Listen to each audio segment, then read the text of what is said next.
Hi, I'm Kate Wolf. I'm going to show you how to set up and use the new Tools-Foredom sandblaster. The Tools-Foredom sandblaster comes with a power cord, 120 grit glass media, 120 aluminum oxide media, a color instruction manual, a pair of number 9 replacement gloves. The unit ships with larger number 10 gloves already installed, a grate that goes in the bottom of the chamber, 2 pieces of clear replacement protective film, a quick release connector, and a foot pedal.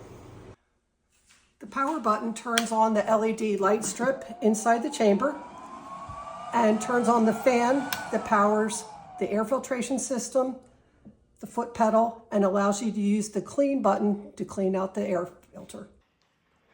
One of the most impressive features of the new Tools-Foredom sandblaster is this amazing, innovative new filtration system. Other sandblasters have a canvas or flannel bag, and the air passes through the cabinet and dumps the stuff into those bags. And the problem is a lot of those very fine particulates go right through the canvas or flannel, and they're in the air and you're breathing them in. With our system, this is a very dense pleated filter, and there's an inline fan to help pull the air through the cabinet and through that filter so that the air you're breathing is much healthier. Make sure the tension fit stopper is inserted firmly into the drain tube. Put the power cord in. This 2-pin connector has the slot positioned at the bottom. And then screw in the collar to secure it. That's for the foot pedal. Make sure the filter cup is screwed in. Make sure the filter fan is plugged in. And make sure these latches are shut. Pour the media into the bottom of the chamber. Put the perforated grate at the bottom of the chamber. To attach the barbed quick release fitting, just screw it into the air regulator moisture filter and give it just a few turns with a wrench. Connect the air compressor hose using a 1/4-inch female quick connect collar. Pull the collar back, put it over the barbed fitting, and it snaps right on. To remove it, pull that collar back and it pops right off. If you use an air compressor with a large tank like the one on the right and bigger, you can blast for a much longer period of time without having to pause and wait for the pressure to get back up. We're going to set the pressure on the air compressor to 90 pounds. If I turn the knob to the left, it decreases the pressure. Turning the knob to the right increases it. And I adjust it by putting my foot on the foot pedal. If the pressure goes over 90, turn the knob to the left and then press the foot pedal. And wait to see if it goes up over 90 again, and keep adjusting the knob and hitting the foot pedal until you're at around 90 pounds. This is the air pressure regulator. To change the pressure, you lift this black knob up, spin it around. To the left, decreases pressure. To the right, increase pressure, and then push the knob down to lock it. For glass beads, I don't want to go above 60 pounds, that's in red, or around the 4 mark in the black ink. This moisture filter keeps moisture out of the chamber and it keeps the media from clumping up. Before and after use, turn on the air compressor and spin this tab, and the air will blast any moisture that's trapped in the filter out. You have to be sure that you don't get moisture in the tank. I live somewhere very humid, and what happens is just the environmental moisture will make the media clump up and then it won't go through the orifice. So I put a desiccant in the chamber. I'm using damp rid. Set this whole container in the tank, and if you have this in there for a while, you'll lift this up and you'll notice there's water pooled in the bottom of this container. Obviously, you want to take this container out before you start blasting. It's important to wear safety glasses and a NIOSH approved particle mask when using the sandblaster. Also, after blasting, wait 10 seconds before you open the cabinet, and that allows those very fine particulates to settle at the bottom of the tank. Do not press the foot pedal when the power is on and the lid is open. Pro tip: when sandblasting a lot of small parts, I like to string them up on a wire. This is a stainless steel wire. And I'll knot this off. Now I can put this in the chamber and easily work my way through and sandblast them all without fumbling around trying to pick things up. I'm using glass beads, so I have the pressure set to 60 pounds. Hit the foot pedal.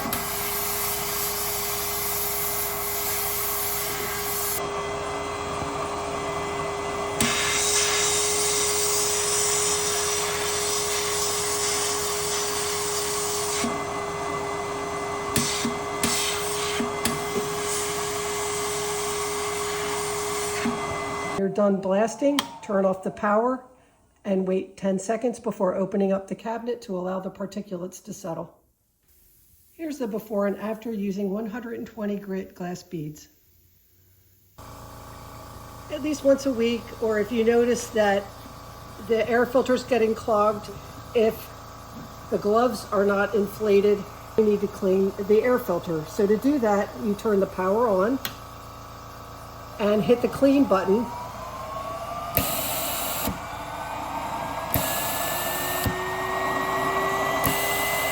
3 times, and that clears the filter. To replace the gloves, take the screws out.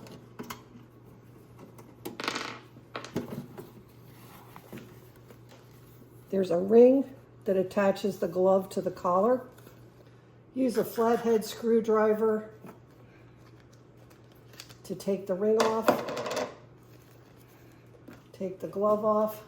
Easiest way to assemble the glove is to first off make sure that the thumb is lined up with one of these holes so that the glove will be positioned correctly in the chamber. Then stretch the glove over the black ring.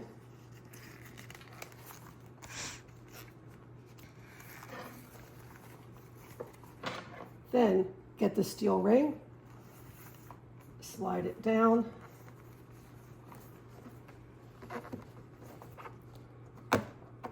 stretch it over the black bracket.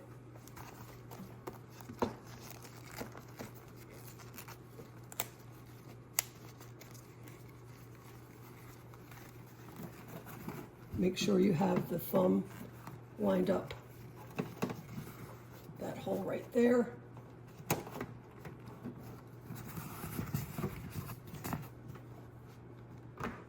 And reassemble the screws.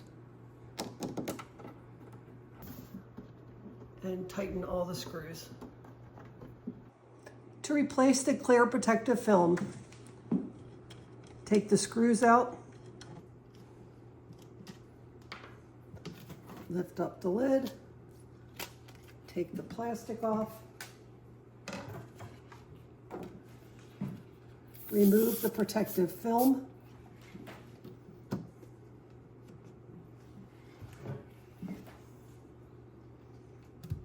line everything up, and replace the screws. When changing the media in the sandblaster, a couple things are important to keep in mind. Right now there's glass beads in the chamber, and we're going to put aluminum oxide in there. The aluminum oxide is much more aggressive, so I don't need to do a complete clean out of the chamber because the coarser media will override the finer media. But when I'm going from aluminum oxide to glass beads, I have to do a thorough clean out, and that's what I'm going to show you now. If you're doing a lot of blasting with different kinds of media, most shops have a dedicated sandblaster for each media, so they don't have to break down the unit and thoroughly clean it out in between blasting. Put a rubber band on the baggie.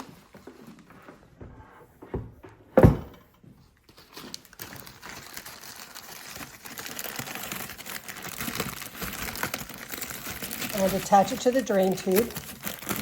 Let the plug fall into the baggie. Now I'm going to tip the unit upright and drain everything out of the chamber.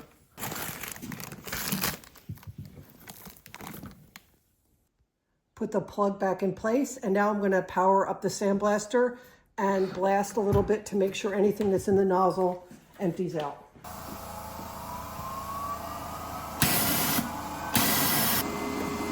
pull the rubber stopper out.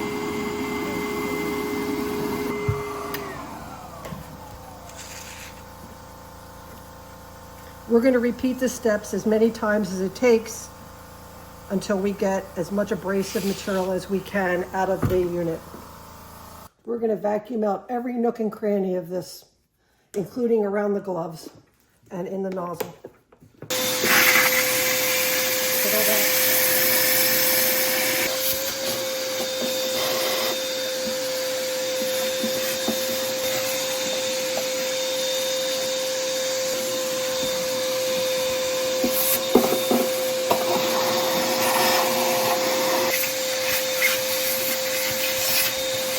Screw the filter cap and vacuum that all out.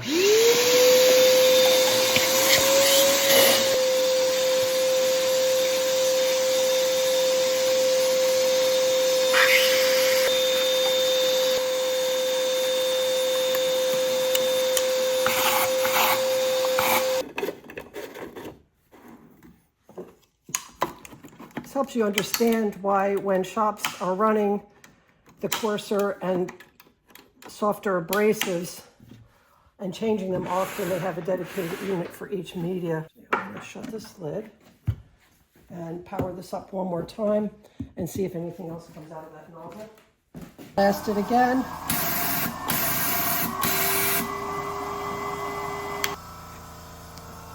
No more media is coming out of the bottom.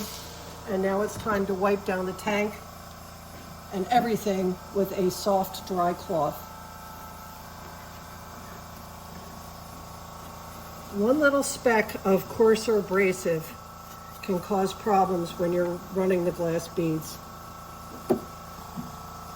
And if you want to be really careful, you would disassemble the rubber gloves and vacuum all around them very carefully as well.